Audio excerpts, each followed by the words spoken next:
Witajcie, z tej strony Ponguj, a dzisiaj mam dla was odcinek dotyczący fangame'a Pop Goes.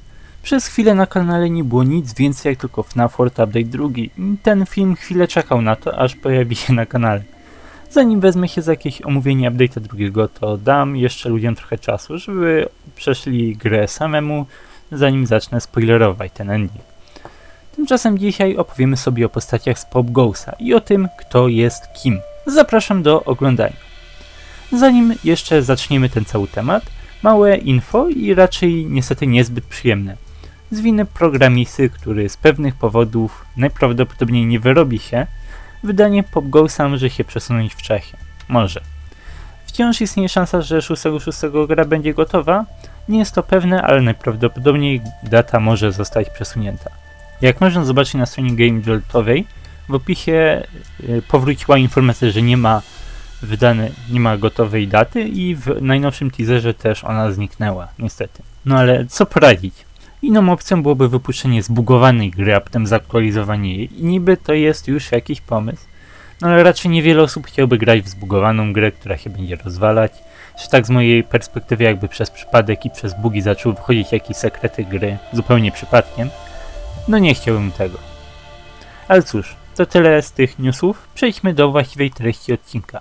Skupi się on mniej więcej na zależności bohaterów Pop Goes'a do tej animatroników. Bo wychodzi na to, że jakieś są, zwłaszcza po tym teaserze pokazującym jakąś zależność pomiędzy Stone'em a Bibi. Tak samo ostatnio okazuje się, że istnieje też jakaś zależność pomiędzy Blake'iem a Mangle. Gdy pojawiły się postacie SFM-owe, pojawiła się ta jedna fotka, która z jednej strony może być zwyczajnym testem, ale z drugiej umyślną wskazówką, kontynuacją, następnym teaserem i okazuje się, ktoś to zauważył i twórca to potwierdził. Ta fotka ma znaczenie. Także, że mamy tutaj jakieś powiązanie. Bibi i Stone, Mangle i Blake. Nie jestem pewien, czy to te same postacie, czy to te same ofiary, sugerując tutaj nawiązanie do teorii, że zajmujemy się uwolnieniem tej animatroników po domu strachu, to raczej tak. Bądź co bądź, mamy już powiązanie dla Blake'a i dla Stone'a. Wrona przypomina Bibi, bo tabliczka.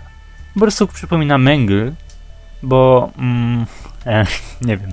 Dzieci mogą się bawić Mangle i Blake'iem. Mangle poprzez rozkładanie na części, Blake'iem poprzez wciskanie guzika. Jest taka największa relacja pomiędzy dziećmi a animatronikiem w obu miejscach. Tak mi się zdaje przynajmniej. Nie jestem pewny, ale raczej skoro to jest teaser, to i tak już wiemy, że jest jakieś powiązanie.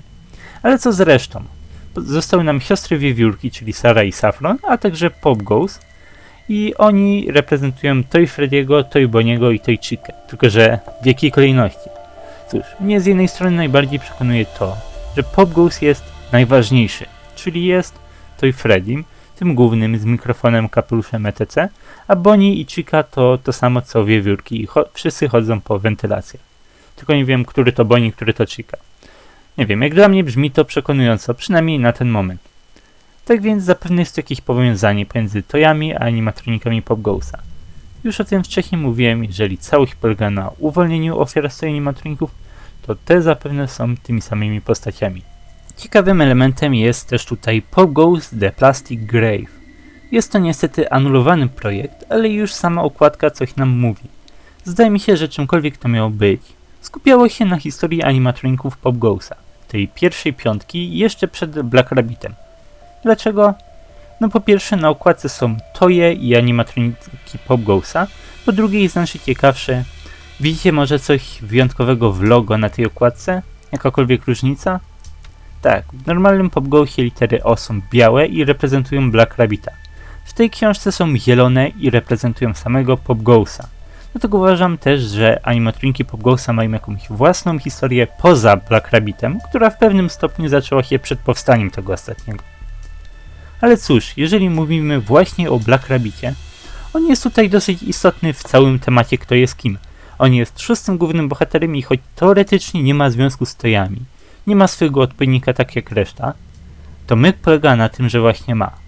Jeśli wierzyć teorii, że Black Rabbit został zabity siekierą przez własnego ojca po zamknięciu domu strachu, to raczej w żaden sposób nie jest on związany z tymi animatronikami.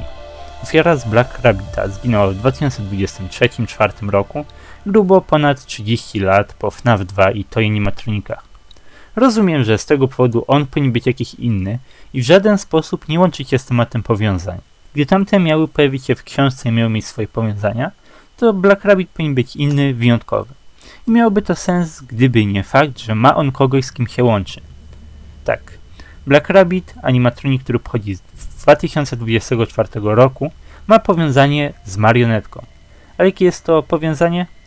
Tak samo jak i Stone i Bibi noszą tabliczki, tak samo i Black Rabbit i marionetka rozwaleni są na 6 części. Dowodem jest wstęp do Pop Goes Arcade. W nim tajemnicza postać rozwala marionetkę dokładnie na 6 kawałków, dokładnie na 6 takich samych kawałków jak Black Rabbita, nogi, ręce, tors i głowa. Dlatego też uważam, że jest między nimi jakieś powiązanie. No ale ogólnie powiedziałbym, że to z marionetką zostało wymuszone. Mam na myśli, według mnie, cokolwiek nie dzieje się z animatronikami Pop Goesa, one są jakie są, ponieważ to je były jakie były. Tutaj sytuacja jest całkowicie odwrotna. To marionetka, czyli to animatronik, ta stara postać zostaje zmieniona tak, żeby pasować do Black Rabbita. Tak przynajmniej mi się zdaje, nie jestem pewien, ale to zabicie dziecka było tutaj randomowe, a czarny typek mógł to po prostu powtórzyć. Jak dla mnie, tak jak marionetka reprezentuje Black Rabbita, tak ten czarny typek reprezentuje tutaj Fritza, który zabił swoje dziecko. Nie wiem, czy to nie jest już za głębokie porównanie, ale cóż, jak dla mnie to tak właśnie jest. Tak więc, czym są te postacie?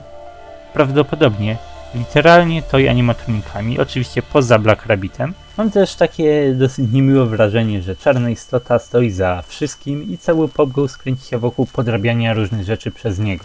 Ogólnie pierwsze teasery Pop Goesa w pewien sposób sugerowały, że ofiary nie chcą robić tego, co robiły, kieruje nimi ktoś inny, każdy im robi to, co robią.